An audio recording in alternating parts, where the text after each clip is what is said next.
আরে কি ব্যাপার মা, তুমি তাড়াতাড়ি নাও। আরে দাঁড়া দাঁড়া, আমি এখনই দিচ্ছি, নাস্তাটা রেডি করে নিয়ে। আচ্ছা মা ঠিক আছে, এই তো নাস্তা রেডি করে দিলাম, এখন তাড়াতাড়ি তোকে দিয়ে দিই। এই যে নে, এটা টিফিনে খাস। আচ্ছা মা ঠিক আছে। আচ্ছা রাজু টাটা। আচ্ছা ঠিক আছে, আমি যাই। আরে এক মিনিট, আমি তো বিড়ালের ছানাগুলো দেখতে ভুলেই গেছি। মা তো মনে হয় চলে গেছে, এখন চুপি চুপি করে উপরে চলে যায়। আরে ভাইয়া আবার কি করতেছে, দেখতে লাগবে তো। এই তো বিড়ালগুলোর এখানে চলে আসছি। একটা কাজ করি, আমার খাবারগুলো থেকে একটু খাবার আমি বিড়ালগুলোকে দিয়ে দিই। এ তো দিয়ে দিলাম, তোমরা তাড়াতাড়ি খেয়ে নাও, এখন তাড়াতাড়ি স্কুলে চলে যায়। আরে কি ব্যাপার রাজু, তুই উপরে গেছিলি কেন? এমনি গেছিলাম মা। এমনি না, আমি সবই বুঝি। আচ্ছা ঠিক আছে, কোনো সমস্যা নাই। আচ্ছা মা ঠিক আছে, তাহলে আমি তাড়াতাড়ি স্কুলে চলে যাই। আরে কি ব্যাপার, এই ছোট আবার কি করতেছে, দেখতে লাগবে তো আমাকে।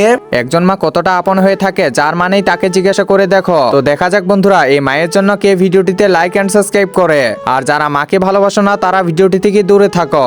আরে এ আবার উপরে যাচ্ছে কেন, কিছু তো বুঝতে পারতেছি না। দেখো দেখো, যেতে পারতেছে না, তাও কষ্ট করে যাচ্ছে। এই তো আমি চলে আসলাম, এই যে নাও, তোমার জন্য খাবার নিয়ে আসছি। ছোট দেখি মন মানসিকতা অনেক ভালো।